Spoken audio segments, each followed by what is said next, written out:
Tenemos a don José Israel Cuello, como siempre, pero hoy le traigo una carga, y es que Venezuela no es una papita, como dijo el licenciado de Camps.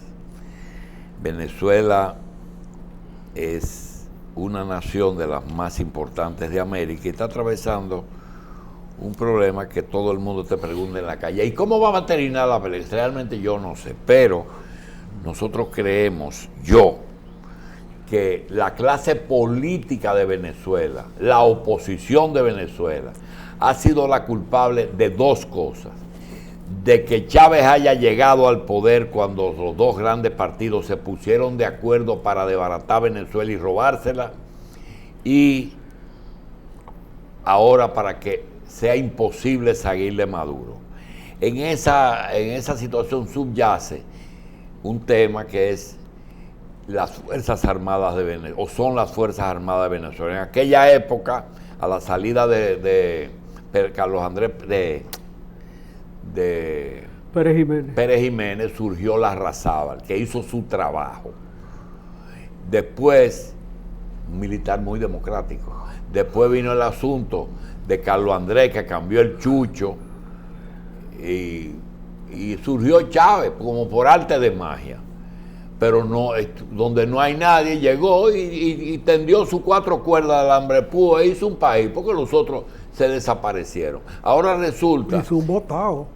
Ahora resulta que estando Leopoldo y... ¿cómo se llama? Y Capriles, aparece un Guaidó. señor, uno que está guaidado, un Guaidó, que parece que tiene todo el apoyo y el entrenamiento de Estados Unidos, que sabe lo que tiene que hacer. Hasta los recursos confiscados se lo están dando para que uno no sabe, pero yo termino la cosa diciendo: mientras Rusia y China estén apoyando a Venezuela, les resultará muy difícil a Estados Unidos, a través de Colombia, de hacer una invasión o llevar a cabo una invasión a ese país. Va a ser muy, muy difícil. Pero como yo no sé mucho, José hasta vivió en Venezuela y vivió parte del proceso. ¿Tú naciste ahí? Sí, pero yo no me acuerdo. Ajá. Yo no me acuerdo. Yo nací ahí, salí antes del año y solamente volví a la toma de posesión de Chávez. No recuerdo más nada, porque a esa edad uno no tiene memoria. Y yo creo que se está haciendo injusto con echarle toda la culpa. Mire, el tema de la oposición es así, que ni el bloqueo, ni la falta de alimento, ni las burradas superan el ausentismo de una oposición bien unida, que puede perfectamente haber propiciado un clima. Porque si usted coge desde que Chávez hacía 14,000 elecciones hasta ahora, iba bajando la popularidad del chavismo. Entonces, ¿por qué no siguieron? Pero vamos a ver cómo José generalmente tiene una visión totalmente diferente a mí, que soy un lego en eso y en todo. Mira, la oposición anterior, los partidos políticos antes de Chávez, fracasaron después de una gran jornada de gobierno desde los años 50, cuando derrocaron a Pérez Jiménez. No fracasaron por ladrones, porque ladrones son todos los partidos políticos de América, todos. Fracasaron porque no supieron renovar el liderazgo. Estaban en un juego de ajedrez. Tú repites jugada, tú estás pidiendo empate. En la política, tú repites candidato. Sencillamente tú te estás despegando del público, de las masas. Eso es todo. Cuando comenzaron a repetir a Carlos Andrés Pérez y a Rafael Caldera, ellos decían: no tenemos renovación de liderazgo. Eso fue lo que los agotó. El robo en América Latina es parte del costo del desarrollo. Ahora, lo que han hecho los chavistas, y particularmente los maduristas, es una cosa de proporciones despampanantes. Ayer, la señora embajadora de Venezuela en Londres, que lo fue en China primero, me apareció un expediente en Andorra de un menudo que no es suyo. Ay. 25 millones de dólares. Y no, una tierrita que yo tenía y que le vendía a un primo. No es posible. Eso fue ayer. Y todos los días aparece un expediente de esta naturaleza. Eso es un costo.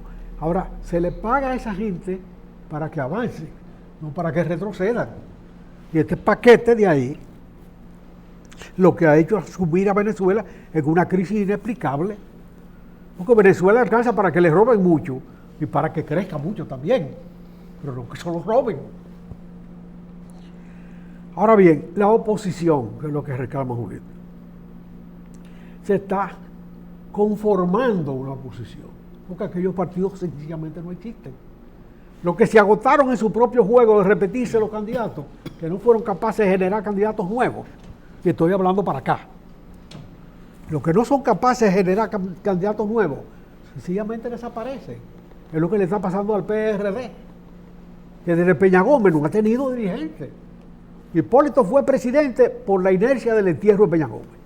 Si no, no hubiera sido presidente nunca. Eso, por su propio mérito, nunca. Y ojalá no insista porque él fracasó como gobernante. Él hizo un tollo. Y el que hace un tollo, sencillamente quiere estar en tu casa, que es suficiente. No den en tu casa. Entonces, en la política dominicana estamos viviendo una situación muy semejante. Ahora tenemos que los dos partidos del país son Danilo y Leonel. No perdamos. Son Danilo y Leonel. Y cuando Danilo se manifiesta en Roma, en su campaña, bueno, ese es su juego. Pero nosotros tenemos que hacer conciencia que si el campesinado ha mejorado en el país, y la agricultura ha mejorado en el país, si se siente más un cierto bienestar en la población que vive en el mundo agrícola, es por factores ajenos al cheleo. Hay que ser compasivo con los pobres, claro, hay que serlo, hay que pasar la manita en la erisipela. Sí. O sea, pero ¿cuál es la realidad? Aquí hay 6 millones de turistas que consumen, la promedio son 11 días al mes de estadía. Y son 66 millones de desayunos, 66 millones de comida y 66 millones de cenas al año. En un comercio que cada vez se acerca más entre el productor y el consumidor, que elimina mucha intermediación. Al mismo tiempo, probablemente como consecuencia de eso, o como un factor de eso, el régimen de distribución del producto agrícola ha crecido de una manera impresionante. Hay 5 cadenas de supermercados, algunas de las cuales tienen 50 negocios en el país entero. Los haitianos van a Santiago a comprar la sirena. O sea, ya estamos a nivel de que tú puedes montar allá en Dajabón, no un mercado público, sino una sirena y un Dumbo y una cosa de esas, grandota, porque te van a comprar allá. Es otro factor. El comercio haitiano es virtuoso, porque compra muy cerca del productor. A los salchichones le dieron mano y están vendiendo directamente a los productores en Puerto Príncipe y en Caguaitiano. Por eso ya no se habla más de los salchichones. Pero realmente ahí había cientos de pequeñas fábricas de salchichones vendiendo en la frontera. sin calidad. Sin calidad, pero desarrollando una actividad productiva. De manera que esos factores no se pueden ignorar a la hora que vemos elementos positivos de crecimiento de la economía dominicana. Por donde está la democracia dominicana perdiendo el juego, es por la ausencia de candidatos, y cuando hablo de candidatos hablo de ideas nuevas.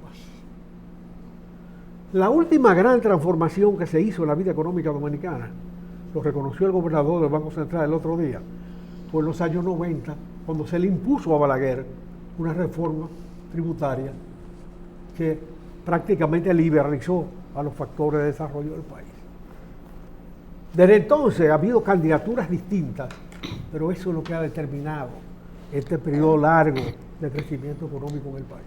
Don Israel, yo recuerdo que el presidente Danilo Medina había planteado en uno de sus discursos de rendición de cuentas 3 pactos: pacto fiscal, pacto educativo Y eléctrico. y pacto eléctrico. Y el fiscal, creo que. ¿Qué ha pasado con el pacto fiscal? Pero espérate, el problema de los pactos es que con el nombre ya tú determinas la cosa.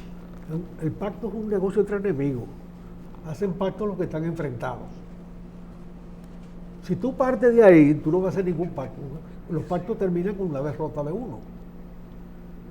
O tú derrotas al gobierno, o el gobierno derrota a los oligarcas que se sientan ahí a nombre de cosas que no representan. De manera que ese es un concepto que es un concepto muy hijo de participación ciudadana. He escuchado a muchos economistas decir que la globalización fracasó, pero Leonel Fernández ayer decía que está en crisis. Entonces, ¿de qué tipo de globalización hablamos? Mira, la globalización es un proceso que no se va a detener. El primer concepto de globalización que nos tocó a nosotros fue la conquista de América, que convirtió a España en un imperio en que el sol no se acostaba, y convirtió a la dinastía de los Habsburgo, por razones de encaste, en la titular de ese factor, con Carlos V. Pero desde entonces los elementos de la globalización tienen que ver plenamente con el desarrollo económico. Si hoy tú tienes tú tienes un aparatico de este tamaño en el bolsillo, que con marcar una tecla tú estás hablando con Pekín, hablar de que la globalización fracasó, me parece que no puede ser. Está en trance, está difícil, el ajuste de Europa es muy cruento, muy doloroso, porque Inglaterra, que fue la sede de la primera revolución política del mundo, a pesar de que preservaron el Estado feudal, todavía hasta hoy, en Inglaterra los dueños de la tierra siguen siendo los mismos. La tierra se alquila. Un edificio se alquila, por el periodo que sea, pero se alquila, no se vende. Yo puedo ser dueño del edificio, pero no de la tierra. No de la tierra. Pero además, Terminado tú alquilas Venezuela. el edificio por un periodo de tiempo, pero tú no vendes el edificio tampoco. De manera que esos elementos de la sociedad feudal los pudo preservar porque la revolución política fue antes que la revolución social. En Bien. Francia la revolución social precedió a la revolución política. Y de consecuencia se llevó la propiedad de la tierra de encuentro. Ahora bien, en la República Dominicana los políticos se han agotado. El PRD hoy no existe. El reformista no existe. Balaguer le endosó el Partido Reformista, no al PLD, a Leonel Fernández. Él decía, el abogado Fernández, nunca lo vio. Bien, usted entraste en un tema que traíamos hoy y se trata de que realmente los que trabajamos en medios y tenemos que hacer comentarios que no son solamente entrevistas, que dejamos que el invitado diga lo que quiera, nosotros tenemos un gran problema y es que tenemos que decir cosas. Esas cosas están marcadas por, primero, mucha gente dice lo que entiende que le conviene al país. Otros dicen, Muchos no. algunos dicen lo que le conviene al país. Otros dicen lo que quieren para su candidato sin tener ningún tipo de reparo en si el candidato es bueno o es malo. Ese es mi candidato y lo mío es bueno. También hay otros que se dedican a limpiarle el camino. No dicen con quién están, pero le entran a las dos manos al que es enemigo del de él. Bien, pero en el caso de José, ya tiene tanto tiempo que se puede gastar en política, que se puede gastar el lujo de fijar una posición más bien de observador, porque no tiene velas en ninguno de esos entierros. Y nosotros hicimos un ejercicio ayer, digo, caramba, pero quien puede hacer eso es José. Primero, ¿quién le conviene al país entre el 2020 y el 2024, que será una etapa difícil? Como siempre, todas las etapas que vienen son por lo menos inciertas. Segundo, ¿qué quiere cada político, grupo, partido o candidato? Y nosotros tenemos aquí alguien que fue presidente 3 veces, quiere ser presidente, puede ser presidente por 4ª vez. Tenemos un candidato que ha ido a 4 elecciones, perdió 2, no, una. Perdió una de Peña Gómez. Y ganó, no, me refiero a Danilo. Sí, perdió de Peña Gómez. Perdió de Peña y perdió después en el 2000, de Hipólito. Tenemos a Hipólito, que ganó una vez y ha intentado 3 veces que ha perdido. Tenemos a Luis, que perdió una vez y... ¿Luis fue candidato ya? ¿Quién? Luis fue candidato, en el 16 le ganó Danilo. Entonces, hay lo que se llaman las fuerzas, el poder fáctico. Que en este país hay un problema. Los ricos, que eran un solo grupo, ahora son 2. Sí, los que quieren a determinado sector y los que tienen su candidato. Nosotros, por ejemplo, en el caso de Vicini no es el Consejo Nacional de Hombres de Empresa, él tiene su propio proyecto a través del alcalde, que fue primero diputado, ahora alcalde, y debe estar ahora debatiéndose entre la presidencia o la vicepresidencia en la próxima. Pero eso es Juan hay que tomarlo en cuenta. Ellos juegan en todas las mesas. Perdóneme. Ellos apuestan en todas las mesas. Sí, pero ese es ahí está la mayor cantidad de ese fichas. Lo están empollando. Bien. Estados Unidos está muy claro. Estados Unidos no quiere reelección. No quiere que el PLD siga, ni PLD tampoco. Ninguno de los dos quiere otra cosa. No sé si ellos van a jugar al vacío, pero podrían querer a Luis. Esa es una verdad. Hipólito, ¿qué quiere Hipólito? José, yo creo, déjame decirte a ver si, yo creo que Hipólito quiere ser candidato. Al final él va a apoyar a Luis Abinader, porque tiene la hija ahí. Ahora, Hipólito Mejía entiende que a Danilo se le va a hacer difícil una reelección y a Danilo se le va a hacer difícil ganarle a Leonel y que él no va a buscar enfrentamiento con Danilo, haciéndole ver que él podría hacer una transición mejor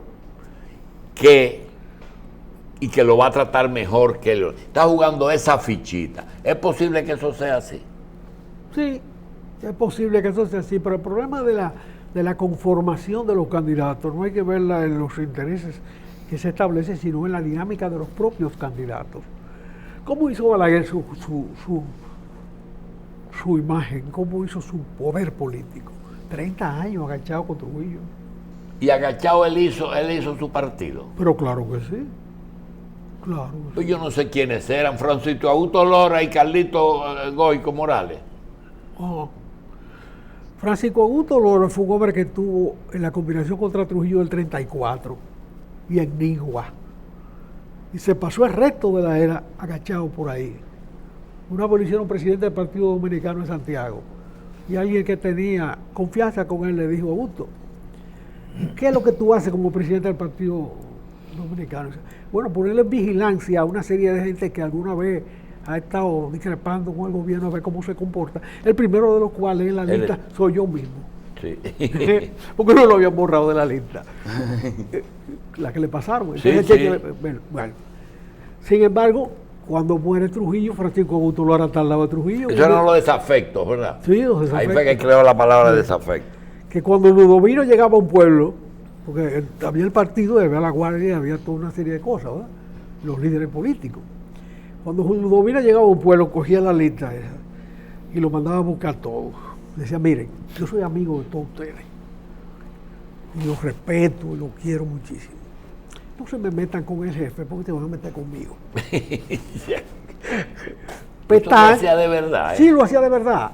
Petán cogía a un muchacho que salió de la calle y lo empleaba en la voz dominicana. Lo protegía, pero lo neutralizaba. En ese mundo se desenvolvió Balaguer y después desarrolló una imagen. Mientras Trujillo y una parte de sus secuaces amanecía parrandeando, él los domingos iba a la iglesia del convento con su sombrerito, escuchaba su misa, se iba, daba una miserable y salía por ahí. Decían, mira, ese hombre no parrandea. Pero ¿qué estaba pensando él? Porque ¿Cómo? Tú lo estás haciendo el cuento y Juan... No, pero es que Lilian. yo viví Sí, eso. pero lo que te estoy diciendo es que cuando uno ve ese maldito viejo, porque parecía un viejo siendo joven. Sí. Él nació con saco. Pero yo vi la otra No le pusieron batica. Que vi la otra parte, José. Tú viste la iglesia del convento porque tú vivías ahí. Sí. Pero yo, ¿sabes lo que yo lo vi? Por la farmacia televisión de Juan Naranjo. Con frito verde en los bolsillos, comiendo por la Braulio Álvarez, comiendo y enamorando Chopa. Lo vi yo. Oh, muchacha, ¿cómo tú estás? Eso lo vi yo. Este señor siendo ministro de Educación. Y en el Parque Independencia también. Hacia de la suya. Bueno. Pero su problema de timidez personal la narró un gran amigo de él de toda la vida, que fue Cunito Cabral.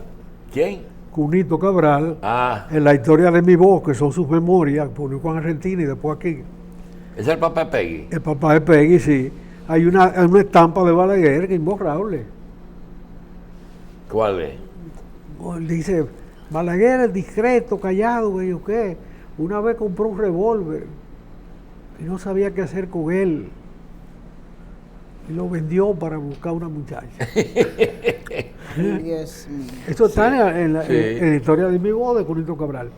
Pero ese personaje enigmático salió por 10 años a un exilio de Balaguer, de Trujillo. Desde el 40 hasta el 50 estuvo fuera del país. Pero embajador. Embajador, sí, pero hasta en Honduras. Pero a que no se juntaba con oposición. ¿Cómo que no se juntaba? Con la oposición de Trujillo. Pero ¿no? cuando produjo el discurso en el centenario de Heredia en La Habana, Ahí vio a Juan Bosch. ahí fue que él le dijo a Juan Bosch que él estaba bien debajo de la mata. Fue ahí que Juan Bosch. Ok, pero aplícame eso a lo que estamos hablando ahora. O sea, una personalidad política no se hace de la noche a la mañana. El poder ayuda, claro. Sí. Desde el poder tú te ayuda. Pero uno de los seguidores de Balaguer que más ventajas le sacó, que más le significó para dar una imagen, fue don Carlos Morales, Carlos Hugo Morales. Cuando lo trajo de Procurador General de la República, lo incorporó al gobierno y comenzó a jugar con las frases y a dar una imagen de hombre culto. Sí. Aquello de que no hay revolcadero de burros. Exacto, no hay presos políticos, sino políticos presos. Sí. Con 2 palabras jugó y vendió otro concepto. Sí. De manera que el liderazgo político no se hacen de la noche a la mañana. Hay que abordarlos con el tiempo. Los PLDistas tuvieron la suerte del endoso. Juan Bosch los organizó y un día se lo endosó totalmente a Balaguer, porque Balaguer era incapaz de organizar la juventud conservadora. Sí, pero país. ¿Cómo tú ves que 2 personas, uno de Villajuana y otro de Arroyo Cano, estén gobernando el país, que se hayan divorciado de todo lo otro? Pero es que Juan Bosch lo dijo cuando llegó aquí, lo de los hijos de Machepa. Los hijos de Machepa, ahí están, puso a gobernar. Ahí están en el poder. Los hijos de Machepa. Sí, él lo anunció. Y ahí están gobernando. Y no lo han hecho mal, además. Porque Don Larry sí lo hizo mal. Sí. Que no era de Machepa ni nada que se parezca. No, nada de Machepa. Ese sí, ni Juan Bosch era hijo de Machepa tampoco. No, José, bueno, el discurso. Pero me dijo óyeme. Pero Don Larry salió con la mesa al caco del palacio. Sí. Se hace. No sabía ni por qué puerta salía el día que se tuvo que ir. Como salió con dignidad. Aplastado por un golpe de Estado al cual le dio duro después. De manera que esos liderazgos forjados desde el poder no son tan sólidos como cuando se forjan en un largo plazo. Entonces no hay líderes, pero estos son líderes, eso que yo mencioné. Son dirigentes. Son dirigentes. Pero volvemos a lo de Venezuela. En Venezuela se está generando un nuevo liderazgo. ahí no está Carlos Andrés Pérez, que ya se murió, ni Rafael Caldera, que ya se murió, Sí, ni camping. ni nada. Ninguno de los expresidentes anteriores está en la mesa de Ni juego. se menciona. Como cuando murió Trujillo, no estaba Horacio Vázquez, no estaba Federico Velázquez, no estaba... Todo eso se había muerto. Pero ¿quiénes surgieron de la propia? Naturalmente, nosotros no tuvimos la libertad de decidir eso, porque el ombligo del mundo estaba en el Caribe, por la situación cubana. Sí. Y eso condicionó nuestro proceso. Una revolución como la de abril contra el gobierno de Donald Reagan no hubiese tenido el mismo resultado si Cuba no existe, pero no se hubiese producido tampoco la liquidación de Trujillo y todos los acontecimientos subsiguientes la guerra si de no abril. existe Cuba primero. La guerra de abril no fue contra el gobierno de Donald Reagan. La guerra- Fue por el gobierno, pero no contra. Sí, contra el gobierno. Ya a la media hora no había nada de triunvirato, ni existía nada de eso. Sí, Te voy a poner un ejemplo. Eso de que se fue con la vez al caco, el carro de Donald Reagan se fue tan rápido que él salió de una reunión con unos periodistas internacionales y dejó hasta el nombre de la periodista que él invitó en el carro que la llevó al hotel. Se fue con la mesa al caco. Sí. Pero Juan Bosch no se fue con la mesa al caco. No, de ninguna manera. Entonces la revolución no fue contra el triunvirato, fue contra el estado de inconstitucionalismo que había en el momento. No, y personalizada en Juan Bosch, porque la consigna que al fin cuajó fue retorno de la constitucionalidad con Juan Bosch como presidente. Una pregunta que tú la viviste y que nadie me la puede contestar. ¿No quiso volver o los que dieron el golpe nunca aceptaron que él vuelva al poder? Cuando estaba en Puerto Rico, que se discutía Guzmán, García Godoy, Bueno, ¿qué pasó? Juan Bosch tenía más vocación de expresidente que de presidente. Él no tenía interés. No. Entonces él es que recomienda esos dos. ¿A quién? ¿A quién? A los dos que estaban discutiendo, o sea, a Guzmán y a García Godoy. Que por fin Pero fue García Godoy. García Godoy fue ministro de Relaciones Exteriores. ¿De él? Él fue su ministro de Relaciones. Sí, el segundo. El primero fue el de la ESO, ¿cómo se llamaba? ¿El de? El de la ESO, Standard Oil. Ah, sí, Freite. Freite. Andresito Freite. Y después lo mandó a Washington de embajador y trajo a García Godoy, que era vegano. Pero también el vicepresidente fue canciller, Tamayo. ¿Quién? González Tamayo. ¿Quién? No, González Tamayo fue canciller del gobierno de Bosch. por poco tiempo, porque hasta el gobierno... duró ¿Quién? poco. González Tamayo, que Ah. es el vicepresidente de la República. Bien. José, ahora en estas elecciones, ¿quién es el hombre que le conviene a este país sin que nosotros fijemos posición? Yo digo, Danilo, pero eso soy yo porque tengo simpatía con Danilo, pero realmente al país, ¿quién le conviene? ¿Al PLD seguir en el poder? El PLD podría generar un candidato distinto que Que lo apoyen los dos. lo apoyen los dos. El PLD no puede jugar a ir dividido porque se le cuela. Y tú no dices que son dos partidos de hecho, Sí, que acaben de son dos materializar. partidos de hecho, pero en las condiciones de hoy... ellos Una tienen- alianza de partidos. ellos- lo que sí, tú- claro. Ellos tienen que tener en cuenta que cualquiera se le cuela entre las piernas de ellos dos. Como un rolling, ¿verdad? Sí, por ahí pasa cualquier cosa.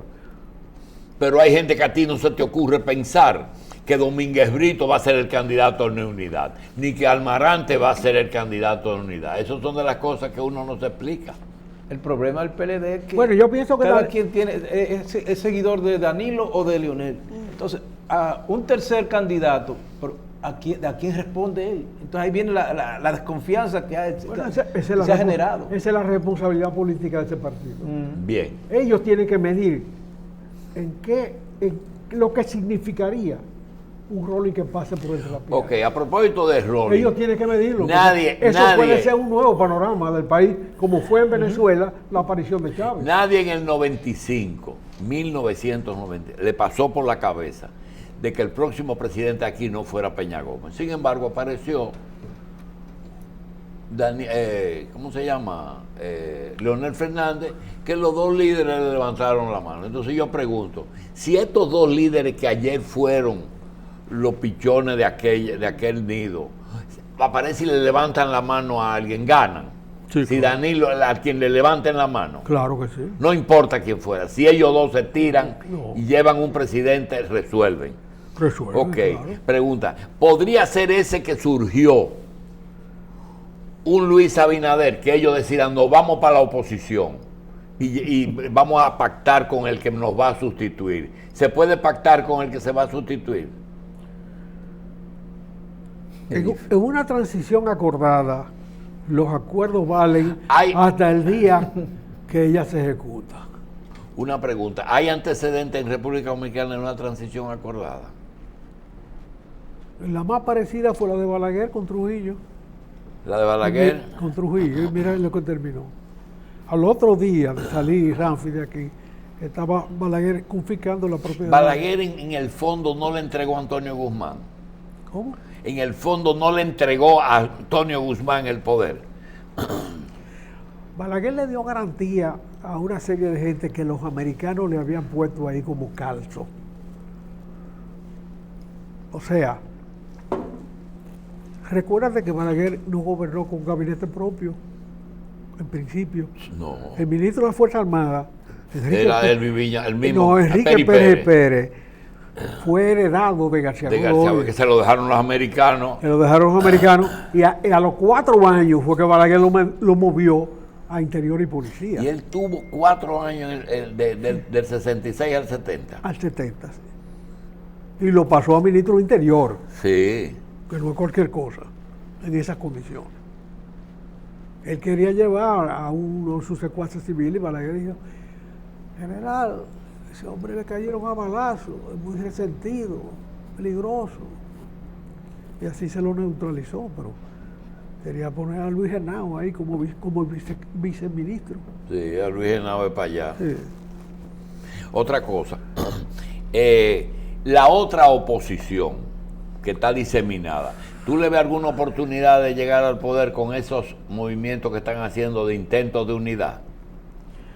La debilidad de esa otra oposición es la carencia de conceptos programáticos. Y no es la discusión del candidato. No.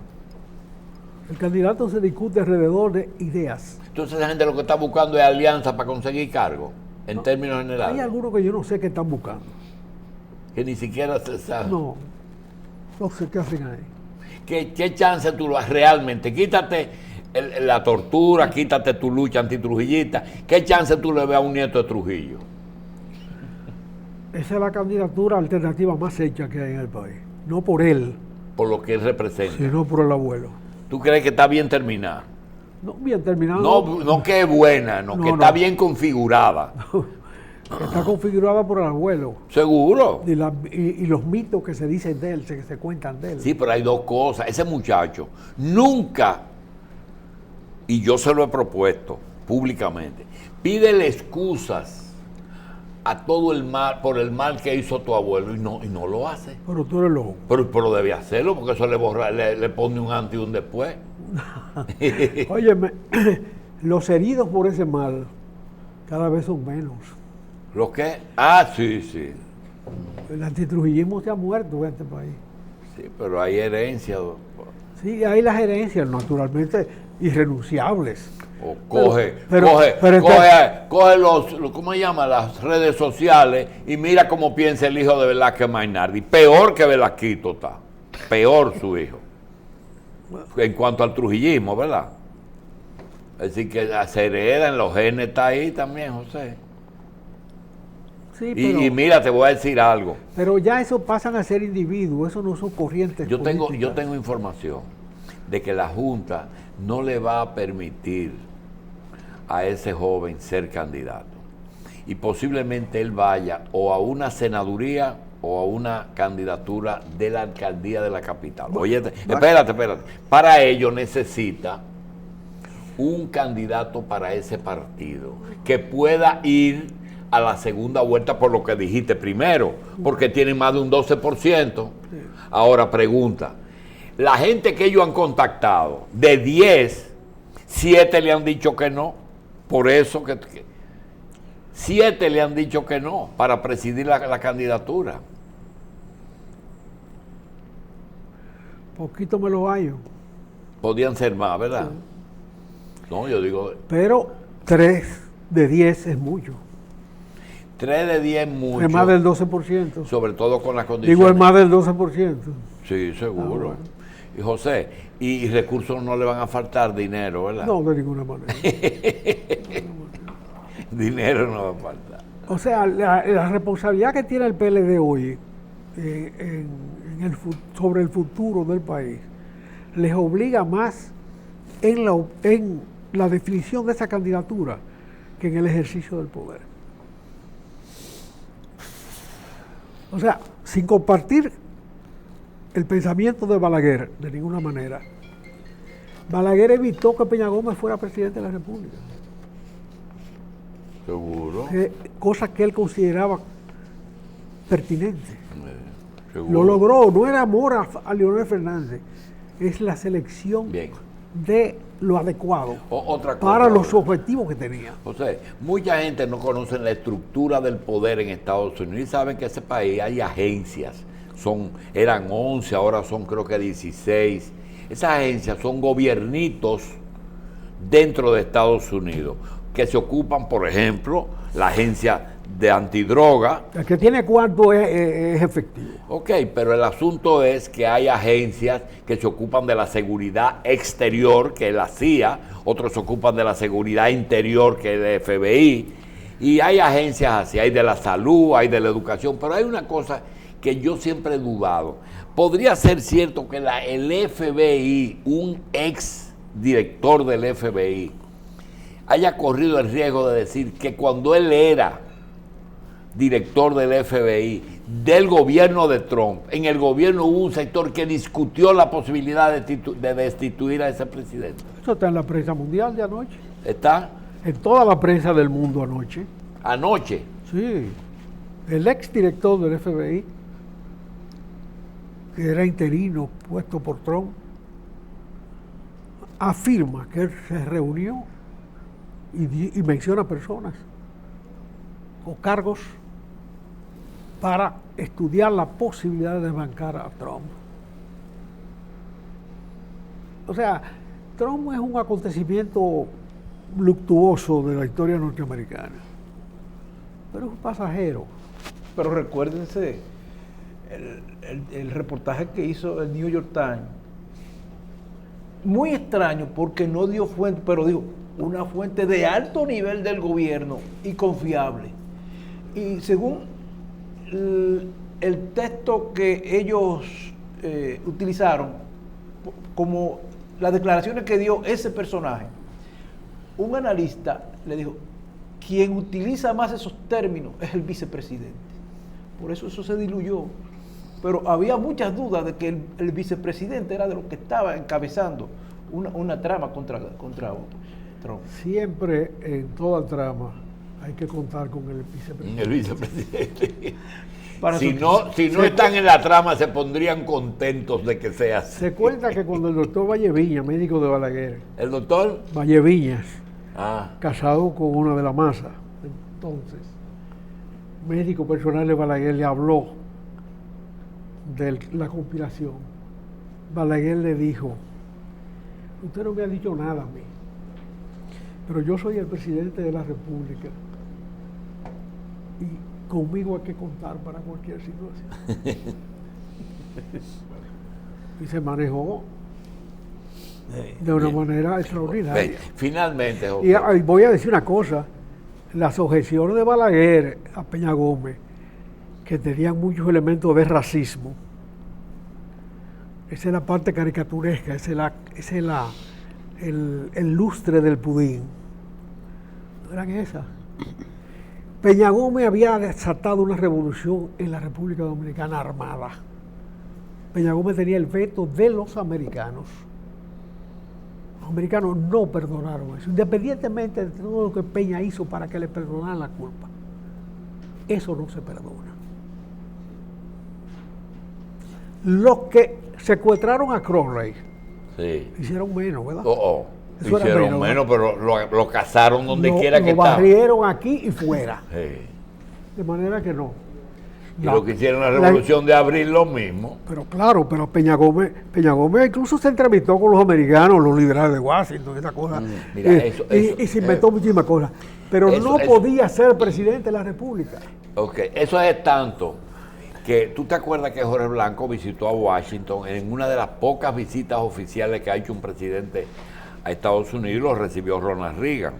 En el hotel, una periodista que se llama Barbara Walters le hizo una entrevista. Y oye el tema. ¿Usted está de acuerdo con la invasión de Estados Unidos en su país? Dicen, ¿y cómo yo voy a estar de acuerdo con la más qué sé yo qué intervención? Y se destapa con el discurso. Después y empieza a hablar a esa mujer de Duarte, de Sánchez, de Mella, porque eso era Salvador de inteligente, ¿verdad? Y de Luperón y de la restauración, que cómo es posible. Y le dice ella, nada más le dijo esto, ¿y usted sabía que usted es presidente por esa intervención? Que si no hubiera habido esa intervención, hoy estuvieran los cubanos manejando su país. Eso quiere decir que Estados Unidos nunca se olvidó de ese evento y se lo cobraba al PRD siempre. Sí, pero bueno, toda generalización es caricaturesca. Sí. Pero una característica sí tiene el proceso político dominicano, que independientemente de toda presencia o pretendida injerencia extranjera en la vida política nacional, el proceso es por vida propia. Este proceso se generó por vida propia. Lo único que hay que agradecerle a los cubanos... Entonces eso llegó después, ¿verdad? Lo único que hay que agradecerle a los cubanos es que facilitara la ruptura del mito de Trujillo. ¿Del mito? De Trujillo. Ah, ya. En Constanza Maimón Heterodoxo. Ellos facilitaron la tierra para el entrenamiento y 200, fundamentalmente dominicanos, se tiraron a morirse aquí. Bien. Pero se rompió el mito. A los 2 años estaba Trujillo muerto. Todos los dominicanos. Sí, finalmente, conoce algo de España y nos pregunta, ¿en qué época Cataluña fue independiente de España? Que quiere volver a ser independiente. En la guerra con Francia. No solo Cataluña, el País Vasco también. Pero eran 2 provincias que eran independentistas o eran 2 provincias. Cataluña en esa época no era ni siquiera un estado organizado como es hoy. Era parte del reino de Aragón. España en ese momento era una fragmentación de reinos. Yeah. Hoy tú no hablas del reino de Aragón. Pero tienen base para pedir su independencia. Mira, ¿O es un invento? los gestos independentistas siempre son de minorías. Y se crea la mayoría. Cataluña. Lo que hubo en Quebec también es parecido a lo de... Claro, porque el mundo se reorganiza y se desorganiza y se divide. Polonia ha dejado de ser varias veces nación. Eslovenia, Eslovaquia, todos esos países. Yugoslavia. Yugoslavia la unificó Tito, que tenía unas condiciones de líder extraordinarias, capaz de enfrentarse a Rusia y a Stalin. Sin embargo, se desgranó cuando él murió. Checoslovaquia. Checoslovaquia era la unión de Chequia y Eslovaquia. Eslovaquia decidió su camino y el Havel, uno de los santos varones de la política mundial, dijo, bueno, si ellos quieren ser independientes, que sean independientes. Bien. Yo no entiendo ese lío de España. Si los catalanes quieren decir que sean independientes, ¿y qué? Bien, si tienen fuerza para hacerlo. Ahora, nosotros los dominicanos tenemos una vinculación con el hecho, porque cuando Francia pidió que le devolvieran la tierra de Cataluña, sí, también España lo que entregó fue la República Dominicana. A cambio. Sí. Eso está en el Tratado de Basilea. Le dio esa ñapa. Le dio esa ñapa. Señores, vamos a una pausa. Que no lo especificó Francia, ¿eh? No. Le dieron ese chance. Es más, el gobernante de la parte francesa en ese momento era Toussaint, porque el gobierno había colapsado, el gobierno francés en Francia, en Haití. Quien invadía para acá a nombre de Francia era Toussaint, porque Toussaint nunca fue presidente de Haití, sino gobernador francés en ausencia. Y después Napoleón lo sacó y se lo llevó preso para España, para Francia, y murió en una cárcel cuyos testimonios solamente aparecen en la literatura, en una novelita de Claes, un escritor alemán.